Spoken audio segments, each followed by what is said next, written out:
Assalamualaikum warahmatullahi wabarakatuh. Selamat berjumpa kembali di channel YouTube Yudi Guntara Official. Hari ini saya ingin review pertandingan Persib Bandung dengan Persibaya.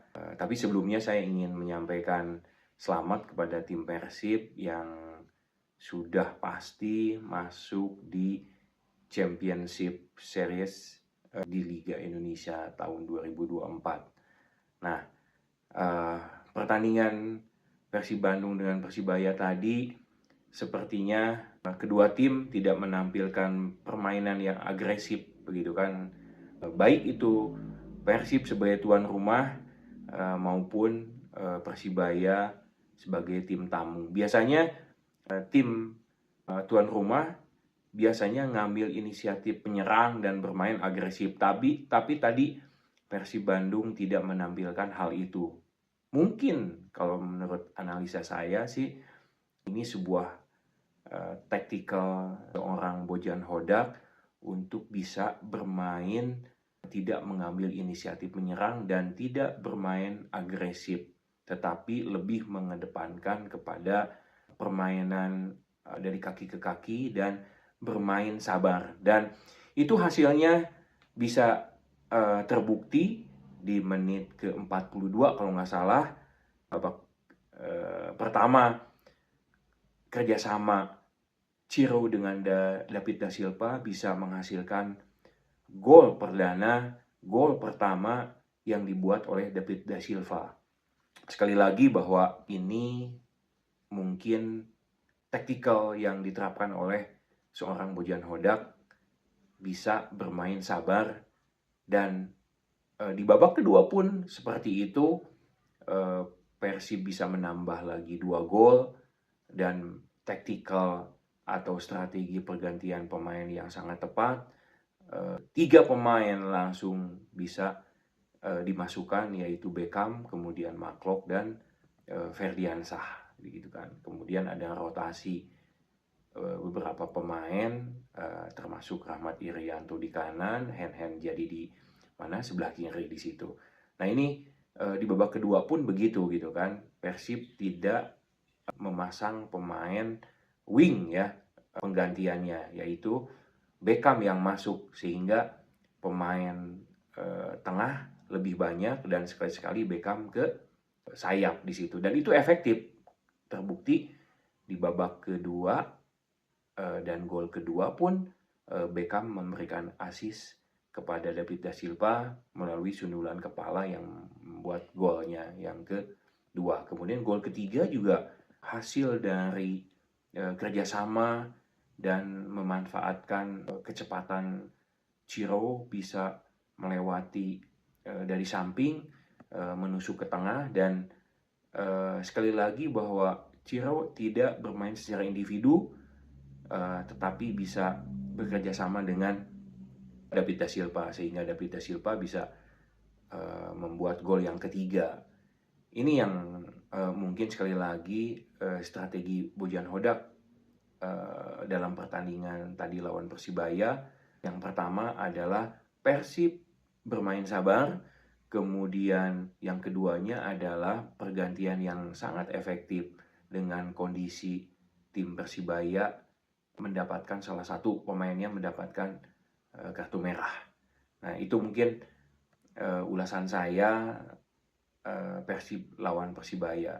Kemudian di sisa pertandingan di regular kompetisi ini, Persib menyisakan 2 pertandingan lagi melawan Borneo dan Sleman, yang tentunya ini mungkin harus dimanfaatkan dengan baik. Artinya tetap Persib harus bermain normal dengan apa? Dengan memperhatikan pemain-pemainnya tidak mengambil resiko untuk pemain yang nantinya bisa cedera dan lain sebagainya untuk persiapan nanti di 4 besar. Nah ini harus diperhatikan kalau menurut saya.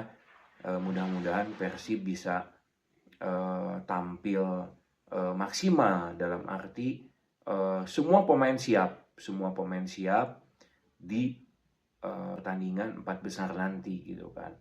Yang saya perhatikan juga selama berjalannya kompetisi ini, Persib belum mempunyai pemain yang cadangannya siapa atau penggantinya seorang David da Silva.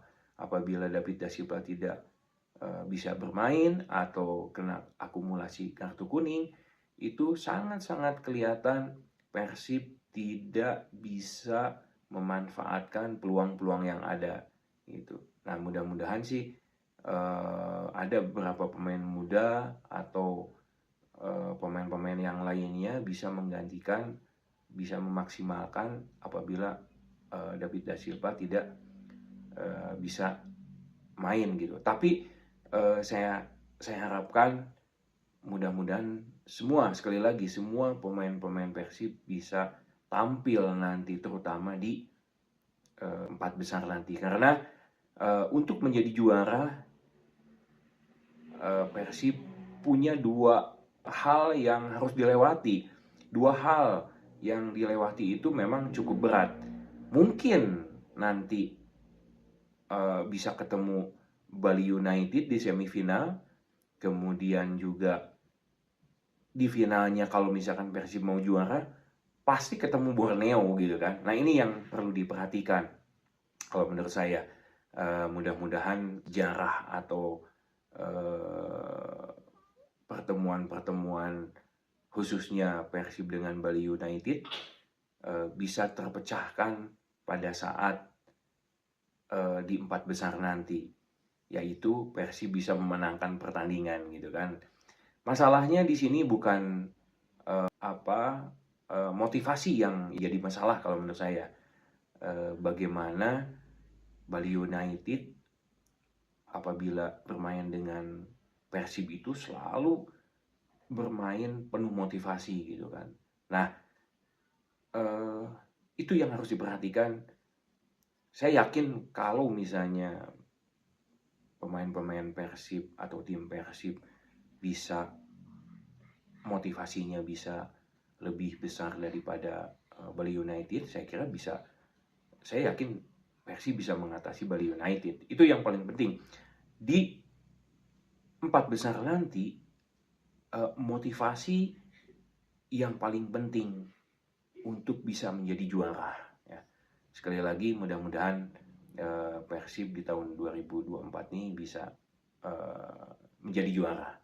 Mungkin itu yang ingin saya sampaikan. Tunggu cerita menarik lagi dari saya di channel saya, Yudi Guntara Official.